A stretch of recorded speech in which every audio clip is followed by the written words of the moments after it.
자, 여러분 반갑습니다. 오늘은 이번 시간에 말했던 것처럼 제3장 사랑과 성, 그 제목은 우리는 어떻게 하나가 되는가, 이 장을 하겠습니다. 오늘 이제 사랑과 성과 관련돼서는 네 가지 내용이 이제 담겨 있는데요. 앞으로 할 내용이지만 나중에 우리 텍스트에서도 확인하겠지만 사랑의 기원, 플라톤의 향연, 이 내용이 나오고요. 그 다음에 우정의 종류, 아리스토텔레스의 니코마코스 율리아, 이 외에도 에리히 프롬의 사랑의 기술, 이런 내용들이 준비되어 있습니다. 그래서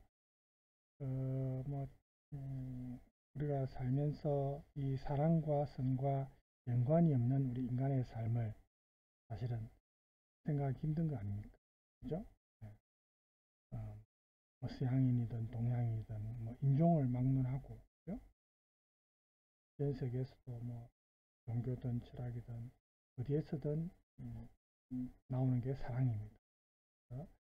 이 사랑이 우리 인류의 역사를 통해서도 우리 인간의 삶과 항상 밀접한 연관성이 있고, 문화가 다르더라도 다양한 형태로, 그죠? 다른 문화권에서도 나타나는 게 사랑입니다. 사랑은 사실은 우리의 욕구, 마음의 어떤 욕구가 발현된 그런 종류라고 볼 수 있는데, 우리 사람이라면 사실은 누구나 사랑받고 싶어 하는 마음은 다 있습니다. 그죠? 그렇지만 사랑을 받는 것보다 사랑하는 것이 본질적으로 이 사랑의 본성에 충실하다고 합니다. 보통은 우리가 사랑받고 싶어하는 마음이 많죠. 그죠? 자기가 다른 사람을 사랑하면 그건 좀 고통도 따르고 자기가 힘드니까. 그죠? 편한 사랑은 이제 자기가 누군가로부터 사랑받는 걸 원하는데, 또 오늘 우리가 나중에 다루게 될 그 플라톤 같은 경우도 뭐 이 사랑과 관련해서 사랑의 종류나 사랑이 어떤 기능을 하고 어떤 형태의 사랑들이 또 사랑은 어떤 특징을 갖고 이렇게 사랑과 관련해서 그 대화를 통해서 이 사랑에 관해서 자기의 의견을, 그죠? 이렇게 또 제시하면서 또 사랑에 관해서 아무래도 철학자니까 철학적으로 분석을 하고, 그렇게 함으로써 진리에 대한 사랑으로 나아가는, 꼭 우리가 인간 이성에 대한 사랑뿐만이 아니고, 그죠? 사랑은 굉장히 포괄적이죠. 부모님에 대한 사랑, 뭐 인류의 또 인간 전체에 대한 사랑, 뭐 이렇게 하면은 사랑 종류가 사실은 많습니다. 우리가 이성에만 사랑인 것은 아니니까, 그죠? 그래서 아리스토텔레스도 역시 뭐 사랑하는 사람이 없다면 더 이상 이 세상을 살고 싶지 않다, 이런 말을 아리스토텔레스도 했거든요. 그만큼 사랑이 우리 인간을 가장 인간답게 해주는 게 이 사랑입니다. 또 모든 우리 인류 공동체를 결속시키는 가장 토대가 되는 힘이 사랑으로 인해서 그런 힘이 확장되기 때문에 굉장히 포괄적인 개념입니다. 또 뭐 우리가 솔직히 말하면 사랑은 성과도 밀접한 관계가 있죠. 그래서 우리가 뭐 플라토닉한 사랑, 뭐 에로스적 사랑, 뭐 이런 말도 하지만 둘 다 사랑에 들어가는 겁니다. 그래서 플라톤의 나중에 이제 우리 그 향연에서도 나오겠지만, 플라톤에 보면 진화를 통해서 이제 사랑의 기원을 설명할 때 우리 인간이 원래 이렇게 남성, 여성 이렇게 둘로 나눠진 게 아니고, 물론 남성, 여성도 있었지만 이전에 남녀 혼성, 그 자체가 남성과 여성이 붙어 있는, 그죠? 하나의 어떤 존재에서 출발했다. 그런데 그 존재가 신에 대해 도전하고 신의 그 은혜에 도전하다가 이제 신의 미움을, 제우스의 신의 미움을 받아서 나중에 절반으로 잘려졌기 때문에 원래의 형태로 돌아가려는 본능적으로 하나가 되려고 하는 그런 욕구. 그것 때문에 사랑이 생겼다. 뭐 이런 내용이 나중에 플라톤의 향연에 나옵니다. 그래서 이런 사랑이 우리 인간을 하나로 연결시켜서 치유해주고 우리 인간의 본성을 회복시켜주는 그런 역할을 한다. 이렇게 신화를 통해서 사랑을 또 설명합니다. 그래서 우리가 앞으로 쭉 미셸 푸코의 또 성의 역사라든지 뭐 여러 가지 텍스트가 있는데 오늘은 어쨌든 그 시간은 플라톤의 향연 얘기해서 우리 텍스트 140쪽입니다. 140쪽에 보면은 사랑의 기원회가 나옵니다. 텍스트를 읽기 전에 우리 평소 때처럼 제가 또 관련해서 여러분이 또 지루해 할 수 있으니까 영상은 아무래도 여러분들이 또 보는 걸 좋아하니까 준비를 했습니다. 그 준비한 영상이 조금 30분짜리도 있고 20분짜리도 있는데 일단 요 내용은요 30분이 조금 넘네요. 플라톤의 향연이 플라톤을 설명하면서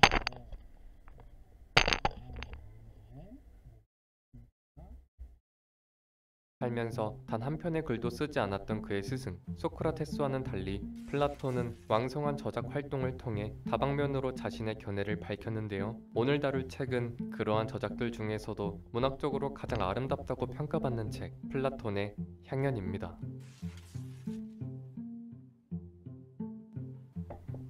본격적인 책의 내용에 들어가기에 앞서 플라톤의 작품을 이해하는데 필요한 몇 가지 사실들을 언급할 필요가 있습니다. 예컨대 고대 그리스에는 독특한 문화적 습성이 있었는데요. 흔히 잘 알려져 있듯 고대 그리스는 직접 민주주의 체제였습니다. 이에 따라 공공장소에서 자신의 생각을 표현하는 요즘에 이제 우리가 민주주의를 말할 때 과거에는 이렇게 직접 뭐 원형으로 된 이런 경기장이나 이런 넓은 공터에서 만나서 직접 민주주의가 가능했지만 작은 형태의 도시국가였으니까 그죠?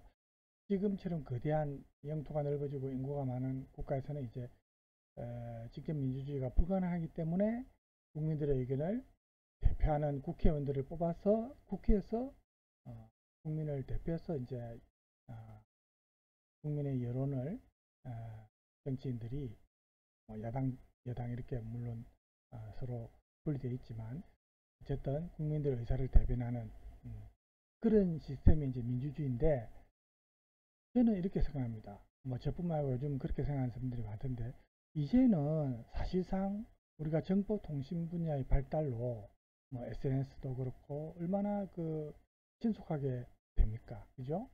그래서 인터넷을 통해서도 뭐 대통령이든 또 국회의원이든 어떤 뭐 법무장관이든 중요한 사람들은 바로 국민들이 사실은 뽑을 수 있거든요. 그 바로 이제 인터넷을 통해서 찬성 반대 이렇게 의견을 모아서 물론 조금은 시간은 걸리겠지만 그걸 수렴해서 통계로 내야 되니까 그죠? 그렇다 하더라도 과거처럼 불가능한 건 아니라고 봅니다. 우리가 그런 그 직접 민주주의에 가까운 것을 최근에 많이 보여주기 때문에 서구권에서도 그걸 굉장히 모범적인 케이스로 보고 자기들도 그렇게 이제 하려고 하는 국가들이 지금 나타나고 있지 않습니까? 그래서 이거는 정치인들이 자기들의 당리당략에 따라서 할 것이 아니고 정말 국민들이 왜냐하면 국민들이 자기의 의사를 대변하도록 국회의원을 뽑았는데 국회의원이 반드시 그렇지 않은 사람들이 많죠. 막상 국회의원이 되고 나면은 자기 개인의 이익 이런 것 때문에 실제 그 자기 지역에서 뽑았던 그 지역민들의 민심을 대변하지 않는 의원들이 많습니다.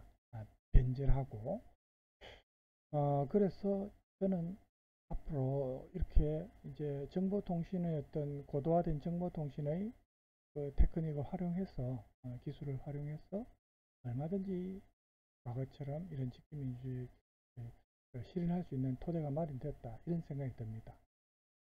여담이었고요. 계속해서 봅시다.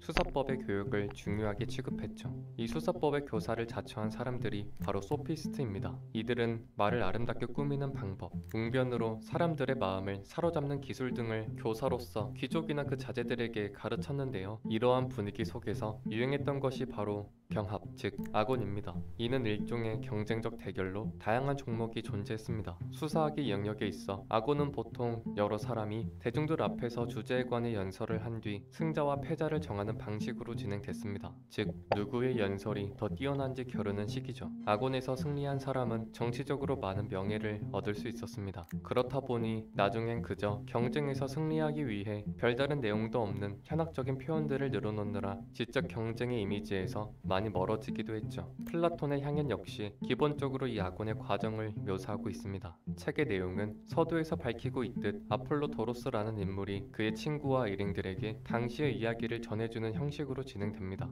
그런데 이 이야기라는 것이 아폴로도로스 본인이 직접 경험한 사실이 아닌 아리스토데모스라는 사람으로부터 전해들은 이야기인데요. 요컨대 실제 대화에 참여했던 것은 아리스토데모스며 그가 전해준 이야기를 아폴로도로스가 다시 다른 이들에게 전해주는 형식을 취하고 있습니다. 즉 향연은 구성상 몇 겹의 액자식 구성으로 이루어져 있죠. 어떻게 보면 불필요하게 느껴지는 이러한 장치들이 플라톤 나름의 문학성을 살리는 수단이었다고 할 수 있겠네요. 본 대화의 진행 역시 곧바로 각자의 연설을 시작하는 게 아니라 그 연설이 이루어지는 장소에 도달하는 과정을 묘사하는 것으로 시작합니다. 이 작품 내 배경은 주인공격 인물인 아가톤이 최근 3만 명이 넘는 사람들 앞에서 펼쳐졌던 연설 대회에서 우승한 기념으로 펼쳐진 식사 자리입니다. 이야기의 화작격인 아리스토데모스는 그 자리에 초대받진 않았지만 아가톤의 집으로 향하던 중인 소크라테스를 우연히 만나 어쩌다 보니 합석하게 된 것인데요. 실제로 나중에 연설의 순서를 정할 때도 아리스토데모스는 소위 급이 안 맞았는지 발언권을 획득하지 못합니다. 아무튼 그렇게 그리스 문화상의 일부였던 식사가 끝나고 이후에 벌어지는 함께 마시는 시간, 심포시온이 시작됐는데요. 책 제목인 향연은 이런 것도 이제 우리가 영어를 보면 알겠지만 요즘 우리 심포지엄이라 하지 않습니까? 그래서 우리가 서구권에서는 교양 과목에 라틴어 과목이 있거든요. 사실 라틴어가 현실에서는 사용되지 않지 않습니까? 예전 언어고 이제 일종의 사어입니다. 죽은 언어지만 그런 교양 과목 수업이 있는 이유는 모든 언어의 어떤 기원이 되고 라틴어를 알면은 아무래도 언어적으로 도움이 많이 되거든요. 그 다음에 그리스 신화, 로마 신화, 사실 로마 신화는 그 로마가 그리스 신화에 너무 매혹되어서 자기들도 나름대로 로마 신화를 만들고 싶은데 그게 쉽게 이루어지진 않죠. 그래서 그리스 신화에 나오는 신이나 영웅들의 이름을 로마식으로 개명하고 몇 개 이야기를 약간 추가하고 해서 만든 게 로마 신화인데 실제로 우리가 말하면은 그리스 신화가 이제 제대로 된 그 서구권의 신화라고 볼 수 있죠. 어쨌든 이 학년에서는 우리가 오늘 배우는 사랑의 기원과 관련해서는 그리스 신화에 나오는 내용을 토대로 합니다. 나중에 텍스트에 나오니까 그때 보도록 하고요. 일단 영상 조금 더 보겠습니다. 이 심포시온의 번역어에 해당합니다. 이는 오늘날 각종 포럼이나 세미나를 일컫는 심포지엄의 어원이기도 하죠. 즉 향연은 심포시온 속에서 일어난 아곤을 묘사하는 작품인 셈입니다. 심포시온에선 곧잘 흥청망청 마시며 고주망태가 되는 일도 있었지만 작중에선 전날에도 행해졌던 축하연의 숙취를 고려해 적당히 마시며 담론을 나누기로 합니다. 이에 따라 아가톤의 집에 모인 사람들은 담론의 주제와 그 주제에 걸맞는 연설을 행할 순서를 정하게 되는데요. 이때 참가자 중 한 명인 에릭시 마코스가 말하길 다른 모든 주제, 모든 신에 대한 찬양은 존재하지만 에로스에 대한 것은 없다는 파이드로스의 불만을 근거로 담론의 주제를 에로스에 대한 찬양으로 하자고 제안합니다. 이에 소크라테스를 비롯한 모두가 동의하여 에로스에 관한 각자의 연설이 시작되죠. 여기 이제 큐피드라는 것도 로마 신화에서 이제 개명한 거죠. 원래 그리스 신화에서는 에로스가 맞고요. 우리가 알고 있는 또 큐피드라는 말은 로마 신화에서 개명한 같은 신인데 로마식으로 개명한 거죠. 첫 번째 발언자는 불만의 주체였던 파이드로스입니다. 파이드로스는 신 에로스가 위대한 이유는 그것이 가장 오래된 신들에 포함되기 때문이라고 주장하며 그러한 기원의 신화가 수록되어 있는 몇 가지 출처를 제시합니다. 그리곤 가장 오래되었기 때문에 가장 좋은 것들의 원인이 되기도 한다고 덧붙이는데요. 파이드로스는 이를 사랑이 우리의 인생에서 우리 자신에게 작용하는 기제를 토대로 설명합니다. 말하자면 사랑은 우리에게 좋은 쪽으로 훌륭하게 우리 자신을 이끌어주니 신 에로스 역시 그러한 가치를 지닌다는 식이죠. 예컨대 우리는 도덕적으로 부적절한 일을 행한 뒤 다른 누구도 아닌 우리가 사랑하는 사람에게 들켰을 때 가장 큰 부끄러움과 괴로움을 느끼게 됩니다. 파이드로스는 바로 이러한 작용으로 사랑이 사람을 훌륭하게 만들어준다고 말하는데요. 경우에 따라 에로스는 인간의 신적인 용기를 부여하며 인간의 영웅적인 면모를 이끌어내기도 합니다. 파이드로스는 이러한 자신의 주장을 정당화하기 위해 알케스티스와 관련된 설화, 아킬레우스의 이야기 등 사랑을 위해 죽음을 불사하는 사례들을 인용합니다. 사랑이 그만큼 위대하기 때문에 위대한 인물들이 용기를 가지고 죽음도 불사할 수 있었던 것이며 사랑이 중요하기 때문에 신들 역시 그것에 종사하는 인물들의 편의를 봐준다는 식의 논지였죠. 따라서 신 에로스는 가장 존경스러우면서 인간의 훌륭함과 행복에 가장 주도적인 영향력을 행사하는 신이라며 파이드로스는 연설을 끝마칩니다. 그런데 그 다음 연설자인 파우사니아스는 대뜸 파이드로스가 핀트를 잘못 잡았다고 비판하며 자신의 주장을 전개합니다. 파우사니아스에 따르면 에로스는 두 종류로 존재합니다. 그는 에로스와 아프로디테가 짝을 이루며 아프로디테가 둘로 존재한다는 근거로 두 종류의 에로스를 주장하는데요. 하나는 우라노스의 딸인 아프로디테, 일명 천상의 아프로디테이고 다른 하나는 제우스와 디오네의 젊은 딸, 일명 세속적인 아프로디테입니다. 그러니 에로스 역시 천상의 에로스와 세속적인 에로스로 나뉜다는 거죠. 파우사니아스가 파이드로스의 연설에 비판한 점은 바로 이 두 에로스 중 어느 쪽을 찬양할지 분명하게 고지하지 못했다는 점입니다. 달리 말하면 파우사니아스가 생각하기에 찬양받을 만한 가치가 있는 신은 둘 중 하나뿐이라는 거죠. 파우사니아스에 따르면 행위 그 자체는 어떤 것도 아름답거나 추하지 않습니다. 행위는 오로지 그것이 행해지는 방식에 따라 그 가치가 결정된다는 건데요. 즉 아름답게 행해지면 아름다운 것이고 추하게 행해지면 추한 것이라는 뜻입니다. 따라서 사랑도 그 자체론 아름답지도 추하지도 않으나 아름다운 관계 속에서 아름다운 형태로 행해지면 아름다운 것이고 추잡한 형태로 나타나면 추한 것이 되는 거죠. 파우사니아스는 세속적인 아프로디테의 에로스가 인간의 영혼보다 몸을 가능한 덜 지적인 자를 사랑하며 자신의 성적 만족에만 유념할 뿐이라며 비판합니다. 그것을 위해서라면 에로스가 어떤 형태로 나타나든 개의치 않는다면서요. 반면 천상의 아프로디테의 에로스는 음탕함이라곤 찾아볼 수 없으며 지적인 면모가 강하고 올바른 형태로의 사랑을 중시합니다. 여기서 파우사니아스가 그 대표적 예시로 제시하는 게 바로 고대 그리스에서 유행했던 소년애인데요. 이 소년애는 일종의 동성애인데 오늘날 동성애의 성격과는 현저히 다르다고 볼 수 있습니다. 당시의 동성애는 주로 나이든 남성과 소년과의 관계였는데 이는 주로 지적으로 이끌어주거나 후원자의 형태로 나타났습니다. 물론 개 중엔 드물게 성적인 향응이 추구되기도 했지만 일반적으론 정신적 사랑이나 멘토링의 성격이 강했던 거죠. 오늘날의 대학에선 주로 20대 초반의 학생들과 40대 이상의 교수진으로 수업이 진행되는데 고대 그리스에서의 소년애란 바로 이런 느낌이었다고 볼 수 있습니다. 파우사니 오해하기 쉽죠. 방금 그 예를 들었던 이 대학 강의실에서 교수와 남학생, 남자 교수와 남학생 간의 그런 관계, 그죠? 이거는 이제 우리가 소위 말하는 호모 그런 동성애와는 좀 관계가 멉니다. 디아스는 아테네에서의 사랑에 관한 관례가 다른 어느 곳보다도 훌륭하다고 평하면서 이를 훌륭한 에로스의 성격을 설명하는 데 활용합니다. 그에 따르면 은밀히 사랑하는 것보다 공개적으로 사랑하는 것이 설령 못생겼더라도 더 고상하며 훌륭한 사람을 사랑하는 것이 바람직합니다. 또한 사랑은 다른 경우에서라면 노예적 행태라며 비난받을 만한 행동의 양상도 정당화해주는데 사랑하는 사람에게 헌신하는 것 역시 바람직하기 때문이죠. 합니다. 그는 파우사리아스가 에로스를 이중적인 것으로 구분한 건 좋았으나 에로스가 인간의 영역에만 국한된 것이 아닌 모든 동물이나 식물, 자연 전체로 향하는 것임을 놓쳤다고 지적하는데요. 에릭시 마코스는 의사라는 직업을 가진 만큼 의술에 관한 얘기로부터 자신의 담론을 이어가겠다고 밝힙니다. 그에 따르면 몸은 이중적인 에로스를 지니고 있습니다. 즉, 건강한 상태와 질병에 걸린 상태인데요. 이에 따라 건강한 몸에 있는 사랑과 병약한 몸에 있는 사랑은 다릅니다. 훌륭한 자들에게 적절한 호의를 보이는 게 아름다운 것처럼 건강한 몸을 유지하고 그를 위한 대응이 좋은 것입니다. 반면 우절지한 자들에게 호의를 내비치는 건 부끄러운 일이며 마찬가지로 나쁘고 병약한 요소에 몸을 내맡기는 건 안 될 일이죠. 의술이란 바로 이러한 작용을 분별하고 몸에게 좋은 쪽으로 작용하게 하는 기술입니다. 따라서 훌륭한 의사란 몸의 적대적인 것들을 우호적인 것으로 만들 수 있으며 화합하게 하는 사람인 셈이죠. 에릭시 마코스에 따르면 이러한 사랑과 화합의 기술인 의술을 포함하여 체육, 농사,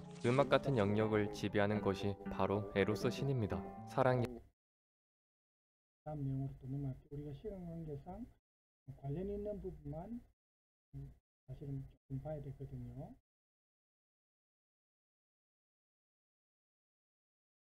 좋은 것들을 제공했기 때문에 좋다고 했을 뿐 그 신이 어떤 성격의 신이었으며 왜 좋은 것들을 주었는지 밝히지는 못했습니다. 어떤 대상을 찬양할 때 중요한 것은 그 대상의 성격, 본성을 밝히는 일이며 그것이 주는 혜택은 그 다음 문제라고 아가토는 말하는데요. 따라서 그가 먼저 하고자 했던 것은 에로스의 성격을 규정하는 일이었습니다. 이에 아가토는 에로스가 가장 행복하고 가장 아름다우며 가장 훌륭하다고 주장합니다. 일단 에로스는 가장 젊습니다. 왜냐하면 에로스는 그 본성상 노령을 꺼려하며 젊은이들과 어울리게 되기 때문이죠. 젊은 사람들과 함께 있기 때문에 에로스는 젊습니다. 이는 당시 그리스 문화상에 닮은 것은 닮은 것에 접근한다는 특정한 관념을 내재하고 있습니다. 또한 에로스는 젊음과 동시에 보드랍습니다. 이 보드랍다는 말은 에로스라는 신이 가장 부드러운 곳에 기거하기 때문에 유추되는 속성의 표현인데요. 아가톤에 따르면 에로스는 신과 인간의 성품, 혼의 집을 짓는데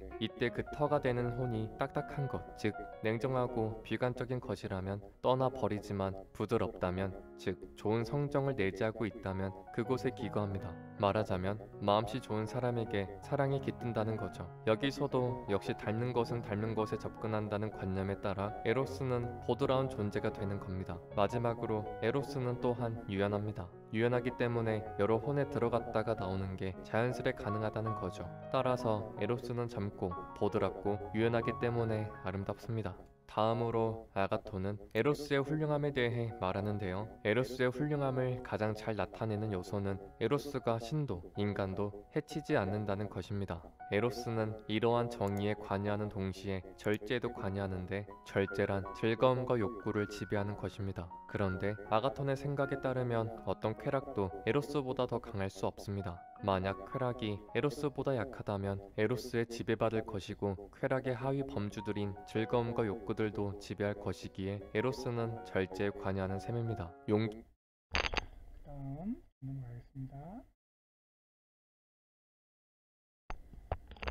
이번에도 본인이 아는 것이 아닌 어디서 들은 얘기라며 자신과 미상의 여인 디오티마와의 대화를 소개합니다. 소크라테스는 방금 자신과 아가톤이 했던 대화가 사실 디오티마와의 대화를 그대로 옮긴 것에 불과하다며 과거의 대화에선 자신이 아가톤의 처지였다는 점을 고백합니다. 그래서 소크라테스는 디오티마에게 그럼 에로스는 추하고 나쁜 것이냐고 물었죠. 이에 디오티마는 소크라테스의 이분법적 사고를 비판합니다. 아름다운 게 아니면 추하고 지혜롭지 않으면 무지한 것이냐면서요. 디오티마는 그 사이에 있는 무언가를 지적합니다. 예컨대 옳은 판단을 하면서도 그 논거를 갤 수 없는 경우가 있겠죠. 디오티마는 이를 지혜와 무지 사이에 있는 옳은 판단이라고 말합니다. 이렇듯 에로스는 아름답진 않지만 추하지도 않으며 마냥 좋지도 않지만 나쁘지도 않은 둘 사이의 어떤 것이라고 디오티마는 주장하는데요. 이에 소크라테스는 에로스는 위대한 신이라는 점에서 모든 이들이 동의했다고 반박합니다. 그러자 갑자기 디오티마는 에로스가 신이 아니라는 파격적인 답변을 내놓죠. 그녀의 설명에 따르면 모든 신은 행복하고 아름답습니다. 그리스 문화상에서 행복하다는 것은 이성을 가진 존재의 주관적 해석에 따른 것이 아니라 어떤 객관적인 조건들을 갖춘 상태를 일컫는데요. 즉 여기서 행복이란 좋은 것들과 아름다운 것들을 갖춘 상태를 뜻합니다.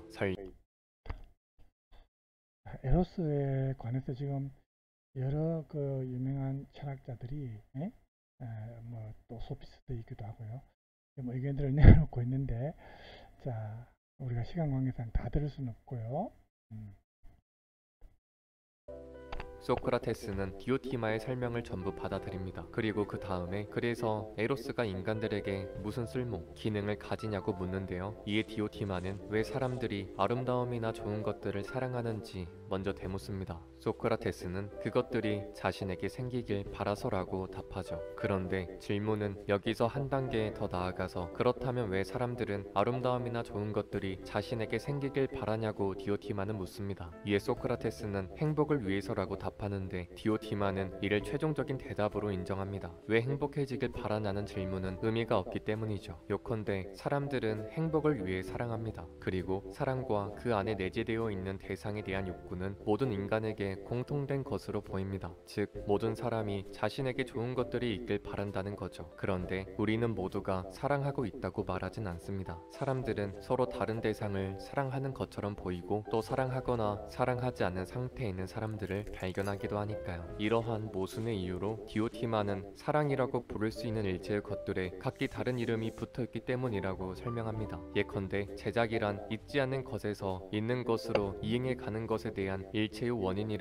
할 수 있습니다. 즉 시를 짓는 것도 제작이고 구두를 만드는 것도 제작이고 기타 가전제품이나 학문적 개념을 새로 만드는 것도 일종의 제작이라고 할 수 있겠죠. 그런데 이러한 제작에 종사하는 사람들 각각은 다른 이름을 가집니다. 시인, 기계공, 학자, 구두공 같이 말이죠. 사랑의 경우도 바로 이러하다고 디오티마는 주장합니다. 좋은 것들과 행복함에 대한 일체의 욕구가 사랑인데 이것이 현실의 개별적인 상황에서 나타날 땐 다른 이름을 가진다는 거죠. 그래서 사람들이 마치 본질적으로 다른 무언가를 각자 사랑하고 있거나 사랑하지 않은 상태에 놓인 것처럼 보이는 경우를 발견할 수 있게 되는 것입니다.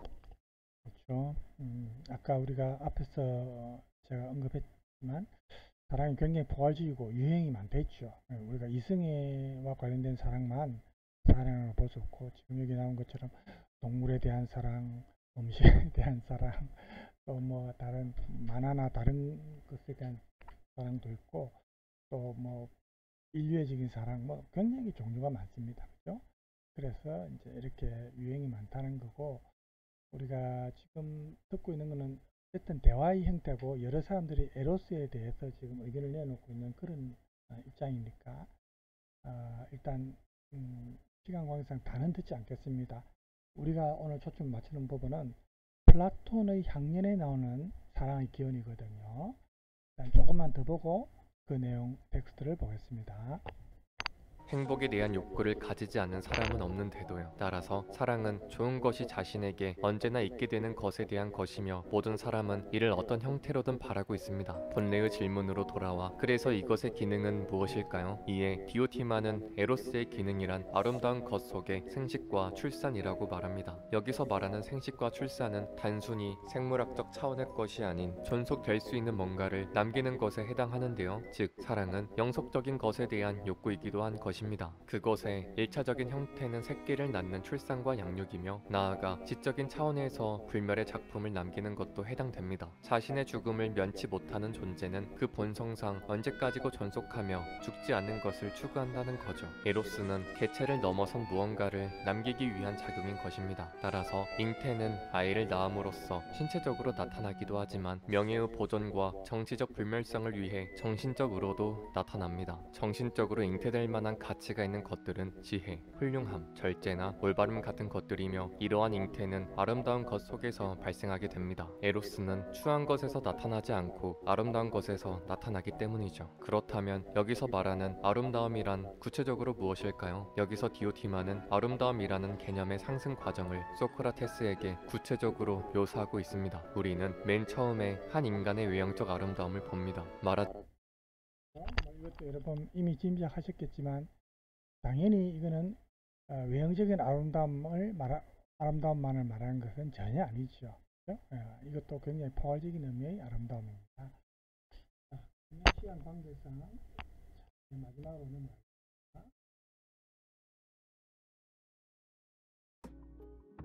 먼저 알키비아데스는 소크라테스가 사티로스 중 하나인 마르시아스를 닮았다고 주장합니다. 사티로스는 흔히 사람의 상반신과 긴 꼬리가 달린 하반신으로 구성된 동물의 형상으로 묘사되는 존재인데요. 마르시아스는 그 사티로스 중에서 악귀를 다루는 존재였습니다. 이 마르시아스의 외모는 여러 문헌에서 소위 못생겼다는 묘사가 자주 등장하는데 알키비아데스는 이러한 부분에서도 소크라테스와 마르시아스가 닮았다고 말하고 있습니다. 오늘날 소크라테스의 못생긴 외모에 관한 인상이 바로 이러한 묘사에서 형성된 것이라고 할 수 있겠네요. 또한 마르시아스는 입의 힘으로 악기를 다뤄 사람들을 홀리곤 했는데 소크라테스 역시 유사한 일을 하면서도 어떤 장비도 없이 순전히 말로만 사람들을 홀린다는 점에서 더 뛰어나다고 알키비아데스는 말합니다. 다른 훌륭한 연설자들, 소피스트들 역시 뛰어난 수사수를 구사하지만 소크라테스의 말은 그들과 근본적으로 다른 성격을 지니며 듣는 이에게 감동을 선사하고 완전히 몰입하게 만든다는 거죠. 다음으로 알키비아데스는 소크라테스의 절제력을 예찬합니다. 그는 소크라테스가 상대방이 부자든 미남이든 명예로운 자이든 간에 그저 시치미를 떼며 그들의 무지를 밝히는 데만 집중한다고 말하는데요. 재물에 대한 욕심도 없이 성적 쾌락의 추구도 없이 말입니다. 실제로 알키비아데스는 소크라테스를 사랑하여 보통의 연인들이 하는 것들을 하고자 몇 번이고 기회를 엿봤으나 소크라테스는 그 어떤 시도에도 응하지 않았습니다. 알키비아데스는 아테네에서도 손꼽히는 미남이었는데 말이죠. 그는 미남계로 유혹하는데도 안 됐네요. 그죠? 아,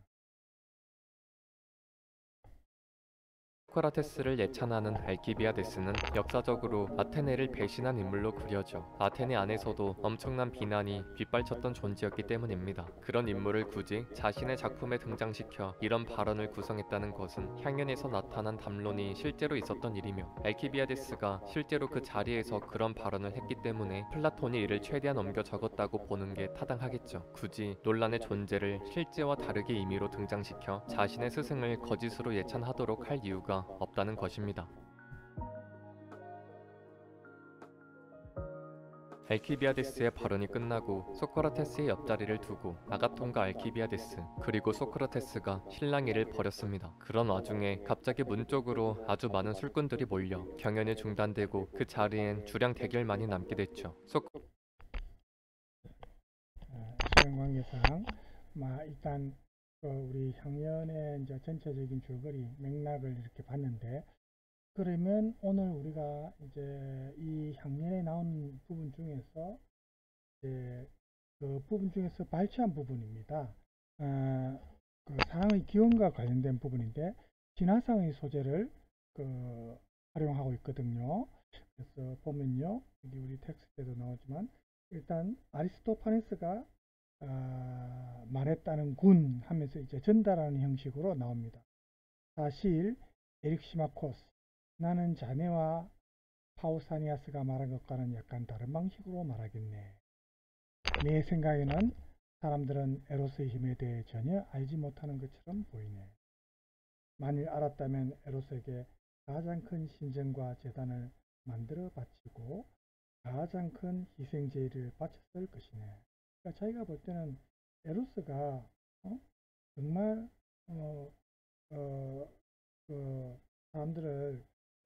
사람들이 제대로 인정받지 못한, 사람들로부터 제대로 인정받지 못한 그런 측면이 많다는 거죠.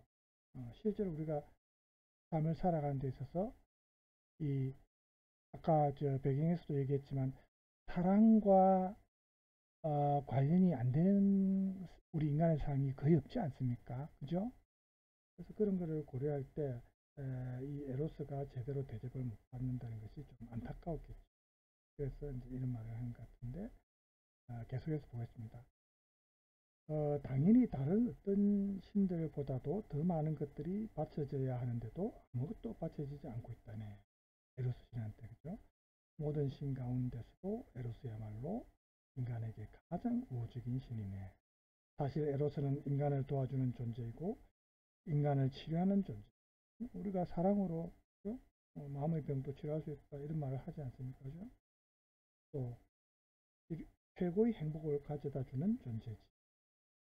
그래서 나는 자네들에게 에로스 신이 가진 능력을 소개하려고 노력할 것이네. 자네들도 다른 사람들에게 그것을 알려주는 스승이 되어주길 바라네. 이렇게 말을 합니다.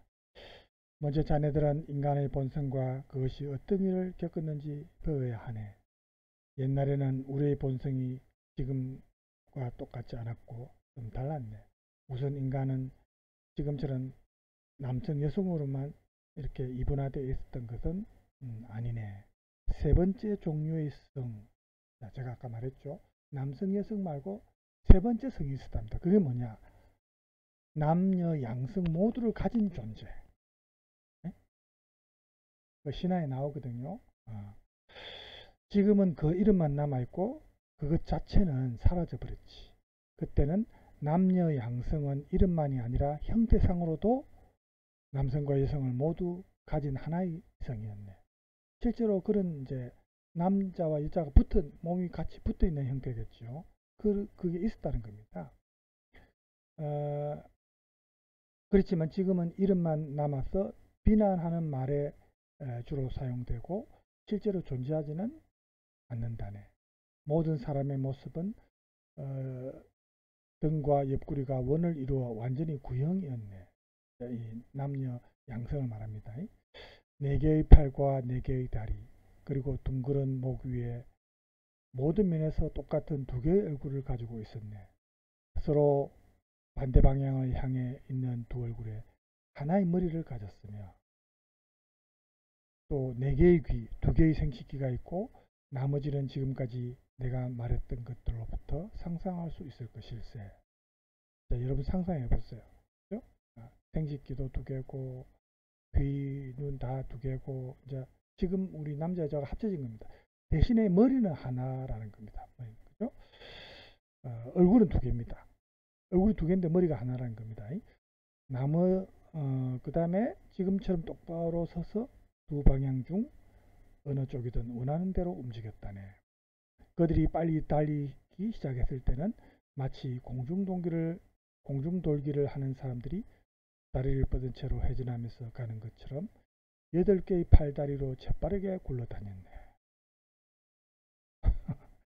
상상하면 조금 괴물처럼 보일 수도 있겠습니다. 그죠? 인간의 성이 어떻게 그렇게 있었으며 3가지로 있었는지는 다음과 같네. 원래 남성은 태양의 자식이었고 여성은 땅의 자식이었으며 남녀 양성은 달의 자손이었다네. 왜냐하면 달은 태양과 땅의 결합체이기 때문이네.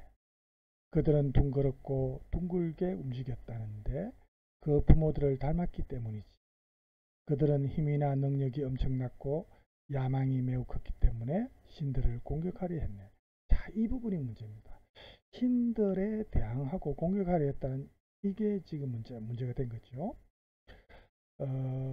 그래서 이제 그들이 신들을 공격하겠다고 하늘로 올라가려 했었던 이야기는 그들에 대해서도 이제 말해진다네. 제우스와 다른 신들은 그들을 어떻게 해야 할지 의논했는데 그렇지만 결정을 내리지 못했네. 신들은 인간들을 죽이거나 그인들에게 했던 것처럼 벼락을 내려서 멸종시킬 수가 없었네. 만약에 그렇게 하면 신들이 인간들에게 받는 숭배, 또 희생 제물 이런 게 전부 없어져 버리기 때문이지. 그렇다고 제멋대로 구는 것을 그냥 내버려 둘 수도 없었고, 그래서 제우스가 한참 고민한 후에 이렇게 말했네. 인간들을 존속시키면서도 그들의 힘을 약화시켜 더 이상 오만 방지하지 않게 하는 방도가 있다. 제우스가 이제 그 방도가 있다고 말을 하죠. 나는 이제 그들을 둘로 자르겠다. 그러면 그들은 약해지는 동시에 수가 더 많아져 우리에게 유익하게 될 것이다. 그런데도 여전히 그들이 제멋대로 하고 얌전해지지 않다고 여기지면 다시 한번 둘로 잘라 외발로 뛰어다니게 만들 것이다.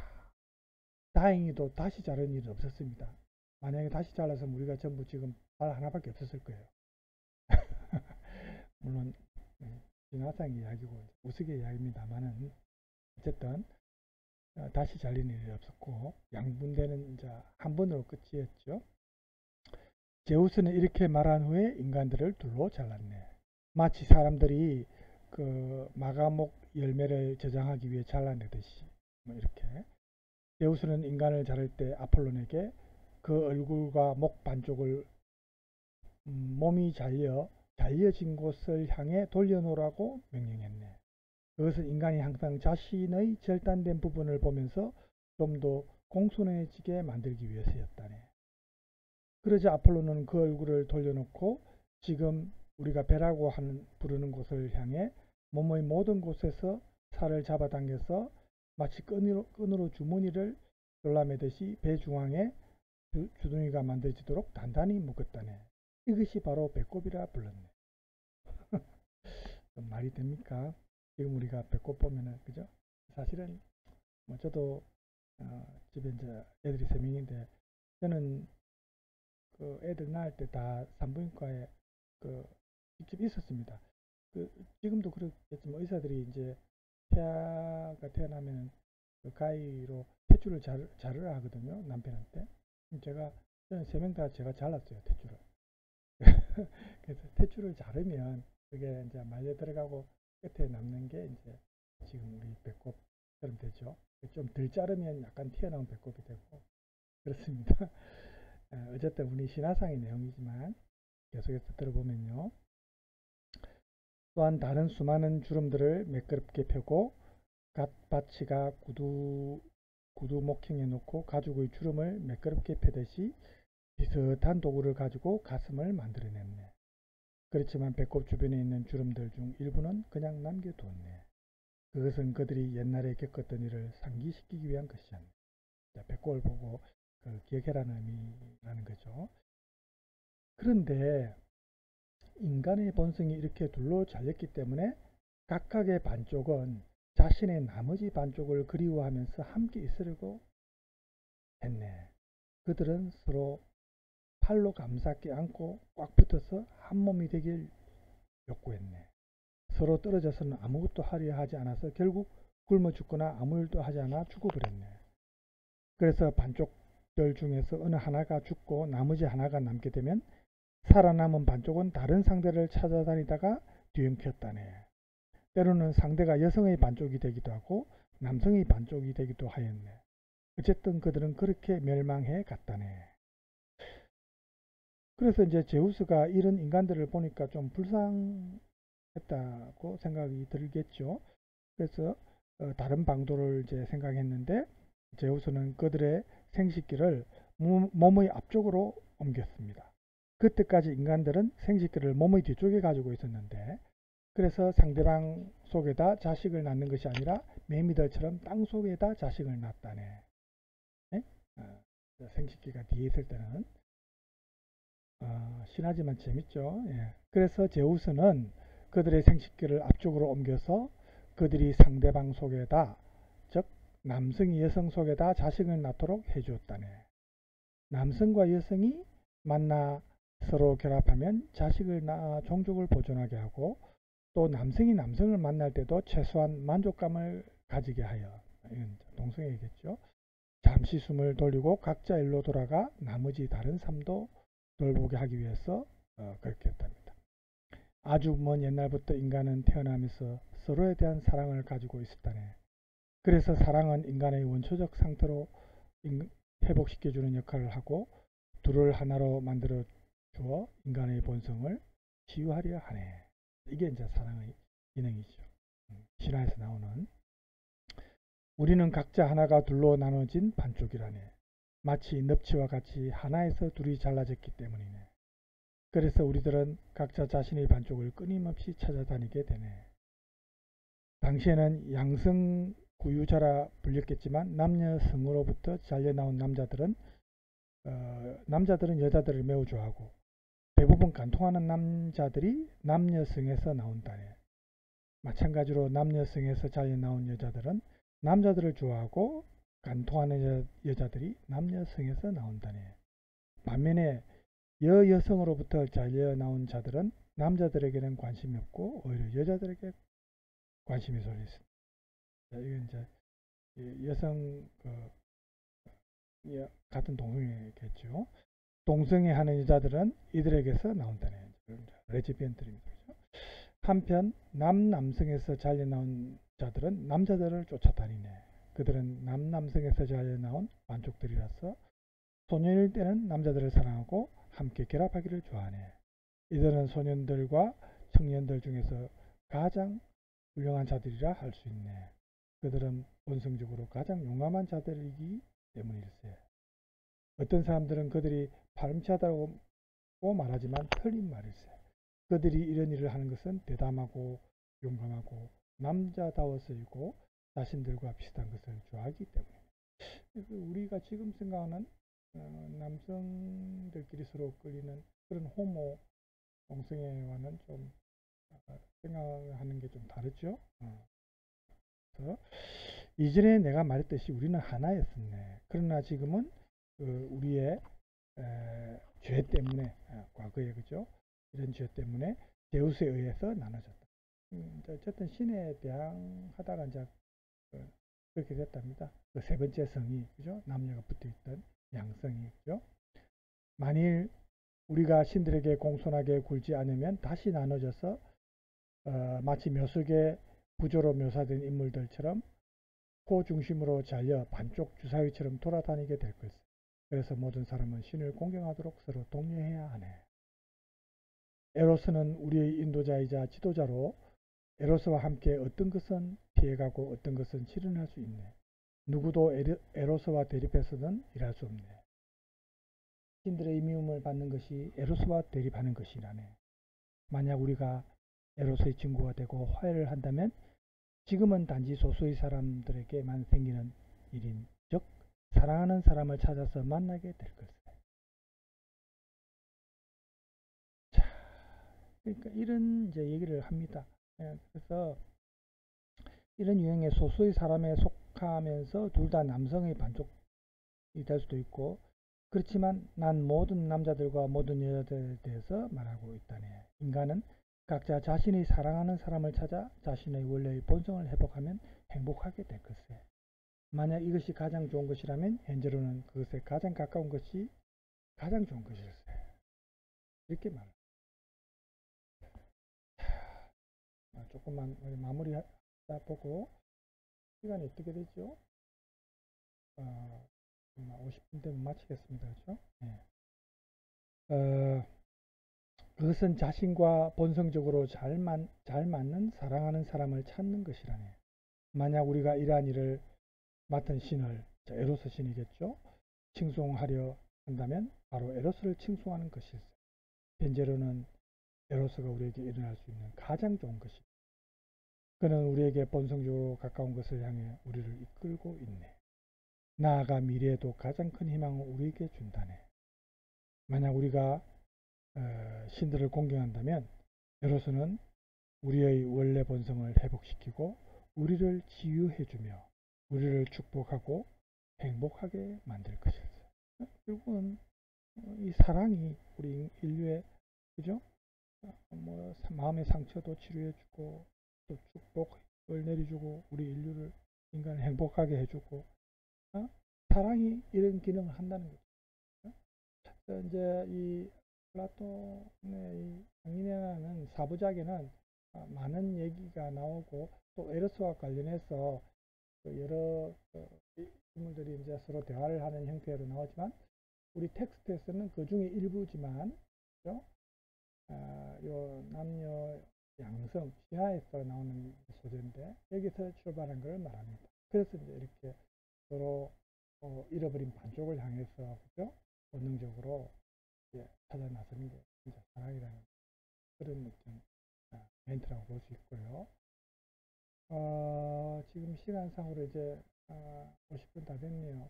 오늘 수업은 이제 이 정도로 해야 될 것 같습니다. 하고 다음 시간에는 아직 주제를 안 정했는데 아리스토텔레스의 니코마코스 윤리학 즉 우정에 관한 내용이 나오는데 이 내용을 제가 일단 읽어보고요. 이 내용을 할지 아니면 또 다른 내용을 할지 그러니까 책의 분량이 많기 때문에 텍스트 내용을 읽어보고 제가 여러분한테 좀 적합한 내용을 선택해서 할 예정입니다. 자, 오늘 이 정도로 수업을 마치겠습니다. 여러분 남은 시간 행복하게 보내시기 바랍니다. 감사합니다.